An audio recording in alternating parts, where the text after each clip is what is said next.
ఇవాళ నేను మీకు కాకరకాయ ఫ్రై చూపిస్తున్నాను. దానికి ఒక పావు కిలో కాకరకాయలు రౌండ్గా ముక్కలు కోసి పెట్టుకోవాలి. వీటిని కొంచెం ఉప్పు కలిపి పెట్టి ఒక 1 అవర్ తర్వాత నీళ్లు పిండితే నీళ్ళు వచ్చేసిస్తాయి. ఇట్లా నీళ్ళు పిండితే ఇట్లా నీళ్ళు వచ్చేస్తాయి. ఇట్లా నీళ్ళు పిండి పెట్టుకోవాలి. ఆల్రెడీ నేను పిండిన, ఇంకా వస్తున్నాయి అయినా కూడా. అయ్యో, ఉల్లిగడ్డ, పచ్చిమిర్చి, కరివేపాకు, కొత్తిమీర.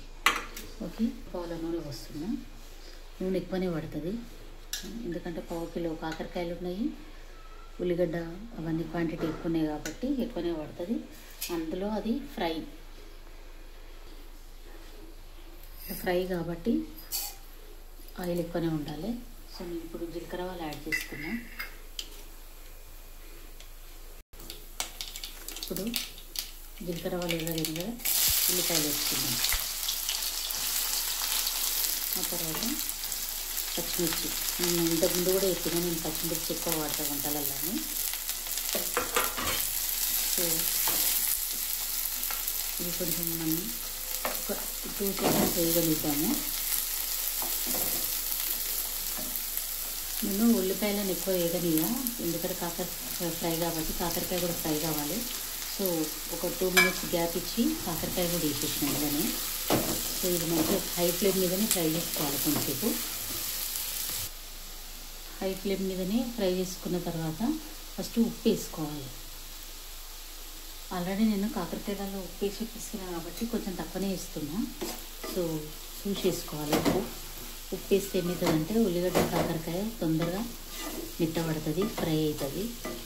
అందులో చేదుదనం కూడా పోతుంది ఉప్పు కాకరకాయలలో దిగి. సో వీటిని కొంచెంసేపు మూత పెట్టుకుందాం మనం. సో ఇట్లనే ఉంచుతాం సిమ్ మీద. తర్వాత దీనికి కావాల్సిన ఇంగ్రీడియంట్స్ అన్నీ యాడ్ చేద్దాం. ఇప్పుడు చూద్దాం ఎంత ఎగిందా వేయలేదా. ఇది ఇంకా కొంచెం వేయాలి. ఇప్పుడు సగం వేగింది, కొంచెం ఉల్లిగడ్డ బ్రౌనిష్ అయింది, కానీ కొంచెం కాకరకాయ ముక్కలు కూడా ఎత్తుకాలి. సో ఇంకొక 2 minutes పెడదాము. పెట్టిన తర్వాత ఉప్పు, కారము, అల్లం వెల్లిగడ్డ, పసుపు అన్నీ యాడ్ చేద్దాం. ఇప్పుడు చూద్దాము. ఆల్మోస్ట్ అలా వేగింది మంచిగా.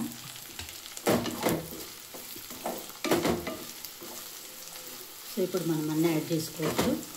యాడ్ చేసుకొని ఇంకా కొంచెంసేపు ఎట్లాగో దమ్ము పెడతాం కాబట్టి మంచిగా అయిపోతుంది అంతా. ఇప్పుడు నేను పసుపు ఇస్తున్నా, అల్లం వెల్లుల్లి పేస్టు,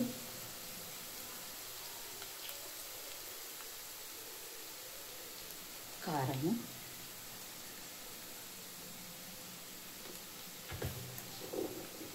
లాస్ట్గా ఉప్పు.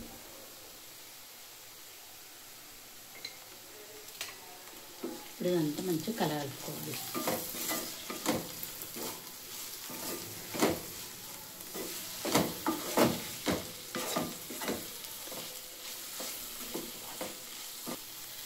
సో అంత మంచిగా కలిసిపోయింది. ఇప్పుడు మనం ఏం చేద్దామంటే మళ్ళీ సేమ్ ఇంకొక 5 minutes మూత పెట్టి సిమ్ మీద పెడదాం. దమ్ము అయిందో కాలేదో అయిపోయింది. కాకరకాయ ఫ్రై రెడీ. ఇది అన్నంలో కలుపుకొని తింటే బాగుంటుంది. రొట్టెలలో అంత మంచిగా ఉండదు. అన్నంలో కలుపుకొని తినొచ్చు, అంచు పెట్టుకొని కూడా తినొచ్చు. సూపర్. ఇక ఫైనల్గా మనము కొంచెం కొత్తిమీర యాడ్ చేద్దాం. నాకు ఈ గార్నిషింగ్ ఇవన్నీ ఏం లేదు, టేస్ట్ అన్నీ వేసేస్తాను నేను అంతే. గార్నిషింగ్ చేద్దాము అది ఇది కాదు. గార్నిషింగ్ కంటే లోపల నుంచి టేస్ట్ మంచిగా ఉండాలి, అది important. Okay friends, so try చేయండి. నచ్చితే like, share, subscribe as usual. Bye.